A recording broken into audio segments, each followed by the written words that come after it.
All right, let's get right into it. Today, we're breaking down the inner workings of one of the world's most feared and, honestly, most organized criminal enterprises, the Russian Bratva. But here's the twist. We're not just going to look at it from the outside. No, we're going to climb the ladder, step by bloody step, from the very bottom all the way to the top. And this quote, it absolutely hits the nail on the head. It's all about this wild contradiction. On one hand, you've got this brutal, unforgiving world of violence. But on the other, you have a structure so efficient, so optimized, it could give a major corporation a run for its money. This isn't about coming up with new ideas.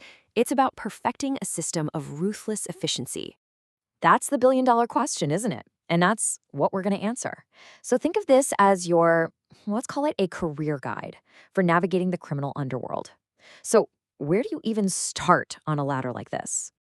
Well, before you take a single step up, you have to understand the fundamental rules. Because in this game, it's not really about winning. It's about not being completely wiped off the board. Just surviving? That's the baseline. That's day one. And there are some core tenets that are absolutely unbreakable. First, loyalty. It's everything. Your loyalty is to the family, period. Second, greed. Don't even think about it. Skimming even $1 for yourself isn't just a mistake, it's a death sentence. Success is all about making the existing machine run better, faster, and meaner. And maybe the most important rule of all, there is no retirement plan. You're in this for life, whether that life ends in a hospital, a prison, or on a cold, hard sidewalk. Okay, so you know the rules. Where does the journey actually begin? Right here, the absolute bottom of the food chain. Forget glory, forget money. This stage is a test, a brutal one. Your only job is to prove you have discipline and that you will not fold under pressure. Your first job title is Shestyorka, which pretty much just means gopher. You're fetching coffee, washing the boss's car so it gleams, and you're making exactly $0 for it. You are invisible, unpaid labor. Just a test. But if you pass, if you prove you're reliable, you graduate. You become a boyetz, a soldier. Now you finally get to make some money. But here's the catch, and it's a big one. As an associate, you're the one on the front lines, right? You're hijacking trucks, you're running protection rackets, you're taking all the risks from the cops and rival crews. But every single dollar you bring in, it goes straight into a fat envelope for your sponsor. They call it a tax. You're just an asset, a revenue stream for the corporation, and you are 100% expendable. So, let's say you've survived, you've proven you're a good earner, and you haven't gotten yourself killed. You've now reached a critical fork in the road. This is where your career can splinter into two very different but equally crucial specializations. So, what's it going to be? On one side, you've got the Sakario, the enforcer.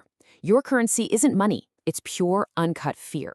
You are the organization's terror mechanism. Your job is to hunt down rats and remind rivals why they shouldn't cross you. On the other side, you've got the magician. Now, this person wasn't promoted from the street. No, they were probably headhunted from some top accounting firm. Their job? To solve the organization's biggest headache, what to do with mountains of dirty cash. Using shell companies and complex financial wizardry, they make millions disappear into the legitimate system. They're a ghost. Now, if you crush it as an operator, whether with a gun or a ledger, you're ready for the big leap. You're not just managing tasks anymore, you're managing people. You're no longer a soldier on the field, you're on your way to becoming a general. Welcome to the criminal C-suite. Your first big promotion is to brigadier. Now you're running your own crew of earners and enforcers. You're not the one kicking in the door anymore. You're the tactician. You're assigning targets. You're basically the HR department from hell.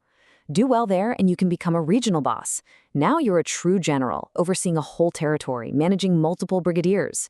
Your job is grand strategy. And most importantly, you are the human firewall protecting the man at the very, very top. And so you finally arrived. The absolute peak, the top of the mountain.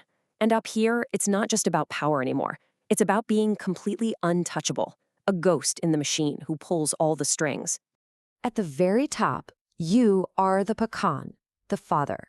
And the name of the game up here is insulation. Total, complete insulation. You are a ghost. You never touch dirty money. You never personally order a hit. You have so many layers of people between you and the actual crime that legally, you might as well not exist. And what does that power look like? Well, you're not really a gangster anymore. You're a legitimate tycoon. You own construction companies, luxury resorts. You live in penthouses that overlook the city. You're a major political donor, with senators and judges on the payroll. You don't manage street crime. You meet with the heads of other powerful families, and together, you slice up the country's economy like it's a cake. You are a kingmaker. But what's the real cost of getting to the summit? What's the price of all that power? Well, it turns out that ultimate power comes with its own kind of prison, and there are no get-out-of-jail-free cards. You did it. You climbed the ladder. You survived the game. You are number one. You are the Pakhan. By all accounts, you've won. But what does winning actually look like in this world? Because here's the dark reality. Even if the absolute top, you're a prisoner in your own kingdom, surrounded by high walls and security cameras. You can't trust anyone because you know your best friend wants your job and would kill to get it. In the end, there is no real escape. You're just a highly valued asset on a spreadsheet, an entry in a ledger. And you stay there, on top, only until the day someone younger, hungrier, and more ruthless than you decides it's time to move you to a different column.